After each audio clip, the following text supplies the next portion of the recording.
तो कैसे हैं आप लोग। तो हम लोग अभी राम भक्ति काव्य धारा पढ़ रहे हैं, जिसमें हमने तुलसी के बारे में पढ़ा, उनकी रचनाओं के बारे में पढ़ा, बहुत अच्छे से पढ़ा।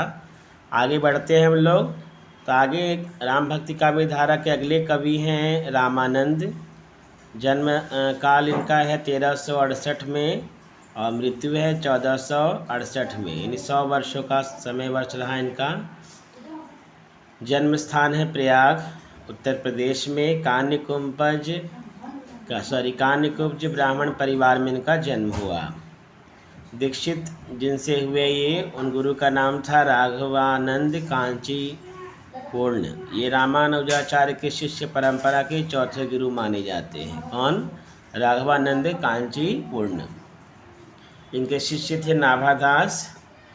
नाभादास ने अपनी भक्ति रचना में रामानंद जी के 12 शिष्यों का उल्लेख किया है। ये क्वेश्चन इम्पोर्टेंट बनता है आपका कि किन्होंने अपनी भक्तमाल रचना में रामानंद जी के 12 शिष्यों का उल्लेख किया, तो वो है नाभादास जी।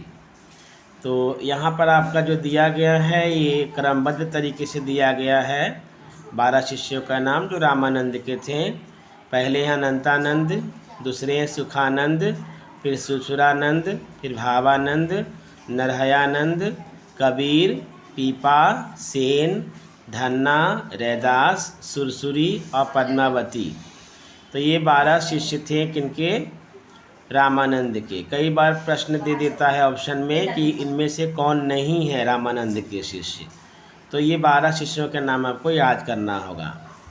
अब आगे बढ़ते हैं हम लोग।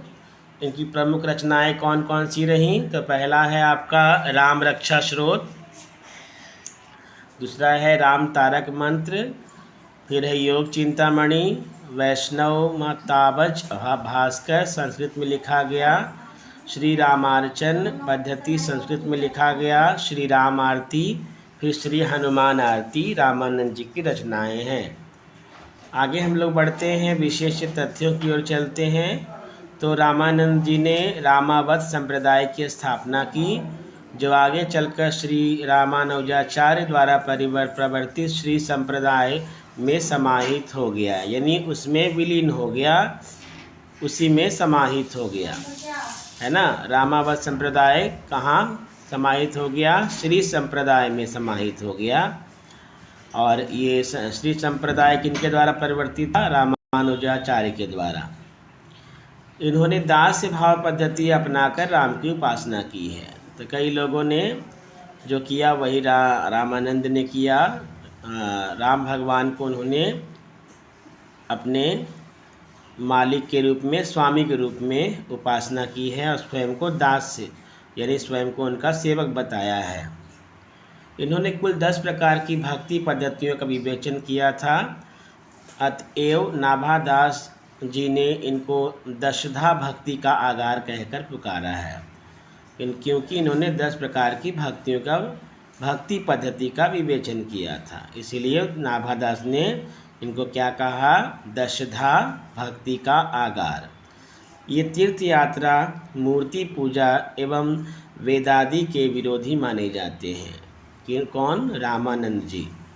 जयपुर जो राजस्थान में है, उनके निकट गलता नामक स्थान पर रामानंद संप्रदाय की पीठ स्थापित है।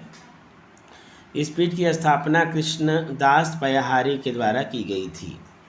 अब हम लोग और भी राम भक्ति काव्य धारा के कवियों की बात करेंगे, जिसमें आते हैं विष्णुदास। इनकी रचनाएं हैं वाल्मीकि रामायण का हिंदी अनुवाद, महाभारत कथा, स्वर्गारोहण, रुक्मिणी मंगल, स्नेह लीला। वेद व्यास द्वारा विरचित महाभारत का हिंदी अनुवाद गोकुलनाथ गोपीनाथ ने किया। तो ये विष्णुदास की रचनाएं हैं, जिसमें रुक्मिणी मंगल महत्वपूर्ण है, कई बार पूछा गया है। महाभारत कथा भी है। अग्रदास की बात करते हैं, ये बहुत इम्पोर्टेंट है कवि राम भक्ति काव्य धारा के।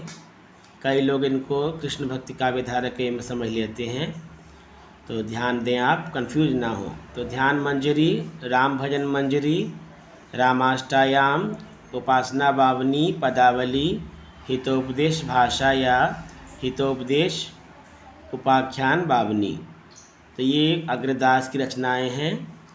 ये अग्र अली के नाम से भी उपनाम से रचना करते थे। अग्रदास अग्र अली के उपनाम से रचना करते थे एवं स्वयं को सीता जी की सखी के रूप में मानते थे।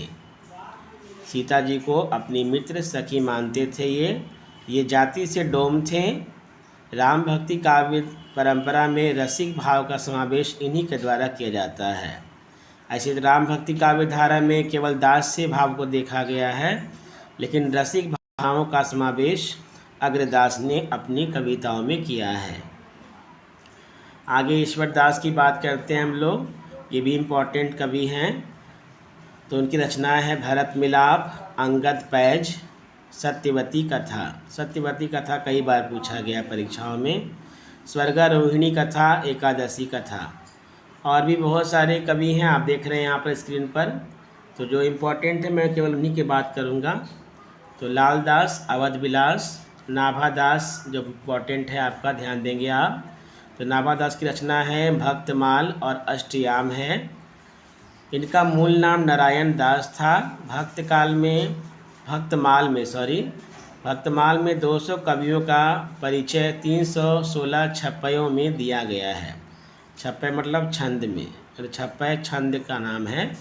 इन्होंने भक्तमाल रचना में 200 कवियों का उल्लेख किया है नाभा दास ने, जिनकी रचना है भक्तमाल और अष्टयाम। आगे आते हैं बेनी माधव दास। इनकी रचना है मूल गोसाई चरित्र, जिसमें इन्होंने तुलसीदास के चरित्र को प्रदर्शित किया है, जो हम लोगों ने पहले भी पढ़ा था। और भी रचनाएं हैं आप देख सकते हैं ये।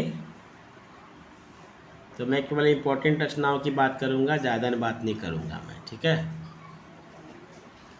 अब हम लोग बात करेंगे ऐसे कवियों की जो भक्तिकालीन स्वतंत्र कवि हैं, यानी भक्ति काल से हटकर इन्होंने अपने स्वतंत्र विचारधाराओं को प्रकट किया है और इससे इस काव्यधारा से अलग हटके, यानी भक्ति काव्यधारा से अलग हटके रचनाएं की इन्होंने, जिनको फुटकल रचनाओं में स्थान दिया गया है। भक्ति काल की फुटकल रचनाओं में श्रेणियों में स्थान दिया गया है। तो इनमें इम्पोर्टेंट है बीरबल जी, है ना, कवित्व संग्रह है इनकी रचना। इनका मूल नाम महेश भट्ट था। बीरबल इनकी उपाधि मानी जाती है। यह उपाधि सम्राट अकबर के द्वारा प्रदान की गई। ये ब्रह्म के उपनाम से रचना कार्य करते थे। किस नाम से? ब्रह्म के उपनाम से। इनकी रचना की हस्तलिखित प्रति भरतपुर के संग्रहालय में सुरक्षित है। ये चुटकुलों के कारण अधिक प्रसिद्ध हैं, परंतु ये चुटकुले इनके स्वयं द्वारा रचित नहीं हैं। अकबर ने इनको नगरकोट की तहसील प्रदान की थी और वहाँ का न्यायाधीश भी बनाया था। अब बात करते हैं हम लोग गंग कवि की। इम्पोर्टेंट है। गंग कवि की रचना है गंग पदावली, गंग पचीसी, गंग रत्नावली, चंद छंद वर्ण। ये कई बार पूछा गया है ना। चंद छंद वर्ण की रचना है तो गंग कवि की है। ये सम्राट अकबर के दरबारी कवि माने जाते हैं। इनका मूल नाम गंगा प्रसाद है। इनकी प्रथम तीनों रचनाएं वर्तमान में संपूर्ण रूप में उपलब्ध नहीं है, परंतु इनके 400 छंदों का संग्रह गंग कवित्व के नाम से प्राप्त होता है। जनश्रुतियों के अनुसार नूरजहाँ के द्वारा इनको हाथी से कुचलवाकर मरवाया गया था। इनकी गंग रत्नावली में 1400 अनुष्टुप छंदे हैं तथा यह पंडित मायाशंकर यागी के संग्रहालय में सुरक्षित है। दास कवि ने इनकी प्रशंसा में लिखा है, तुलसी गंग दुओ भय सुकविन के सरदार। ये बीरबल के बाल सखा भी रहे हैं। रहीम ने इनके एक छप्पे पर 36 लाख रुपए का पुरस्कार दिया था, है ना। गंग कवि के एक छप्पे पर एक छंद पर 36 मतलब 36 लाख रुपए। आज से कई सैकड़ों सालों की पहले की बात हम लोग कर रहे हैं। तानसेन की बात करते हैं। इनकी रचना है संगीत सार, गणेश स्रोत, रागमाला। ये अपने समय के प्रसिद्ध संगीतज्ञ माने जाते हैं। इन्होंने कृष्ण को अपना आराध्य माना है। इनके बचपन का नाम तन्नू था और ये ध्रुपद शैली के श्रेष्ठ गायक थे। कई बार परीक्षा में क्वेश्चन पूछा गया है कि तानसेन किस शैली के गायक थे, तो ध्रुपद शैली के गायक। आगे और रचनाएं हैं अनेक कवियों की, आप देख सकते हैं। तो ये उतना इम्पोर्टेंट नहीं है, इसलिए मैंने जो इम्पोर्टेंट था मैंने बोल दिया आपको, वो काफ़ी है आपके लिए। तो आप ये स्क्रीनशॉट ले लीजिए अगर आपको लगता है कि नहीं। ये एक जटमल है, इनकी रचना है लास्ट जो है। और गोरा बादल की कथा, यह रचना गद्य और पद्य दोनों रूपों में प्राप्त होती है। गोरा बादल कथा जटमल के द्वारा। तो हमारा भक्ति काल यहीं समाप्त होता है। अगली वीडियो में आपको रीति काल से संबंधित जो वीडियो है वो मिलेगा। आज के लिए इतना ही।